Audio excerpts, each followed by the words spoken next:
The agreement on post-Brexit trade that Theresa May will bring back from Brussels is likely to be short on detail, leaving Britain in the vulnerable position of having to negotiate substantial chunks of a trade deal after it's lost much of its leverage.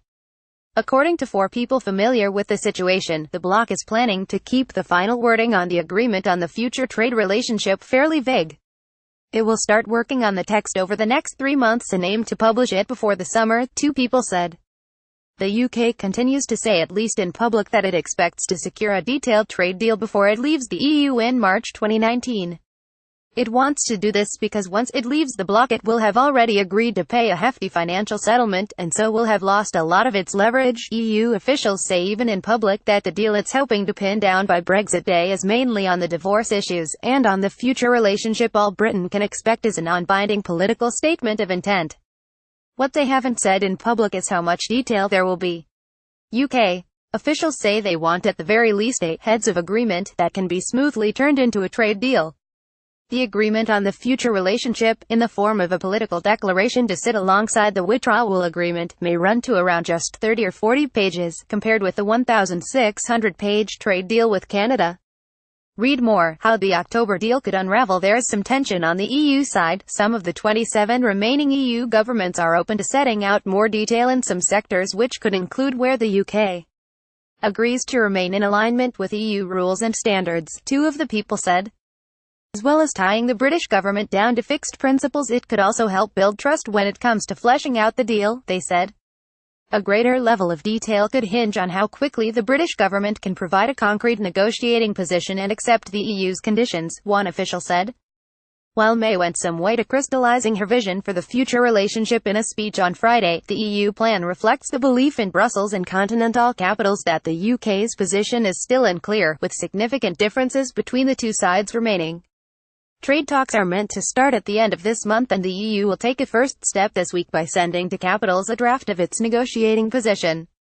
It will set general plans for a Canada-style trade arrangement that falls far short of the bespoke arrangement that May demands, but will leave the way open for a more generous deal if the UK removes some of its red lines, an official said. The UK is closing the doors on itself, one by one, and the only possible model that remains is that of a free trade agreement, EU chief Brexit negotiator Michel Barnier said in a speech in Brussels last week.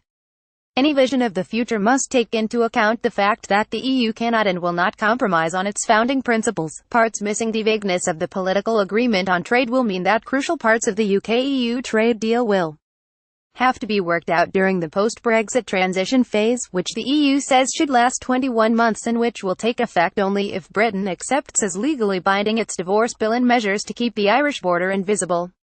3 months of negotiations on the future relationship will start after a summit of EU leaders on March 22 to 23, with the European Commission planning to release a draft of the political declaration in June.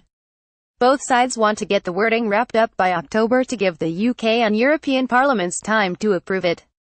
Stefan de Reinek, an advisor to Barnier, told an audience at the London School of Economics on Monday that the EU wasn't expecting certainty on the future relationship by this stage.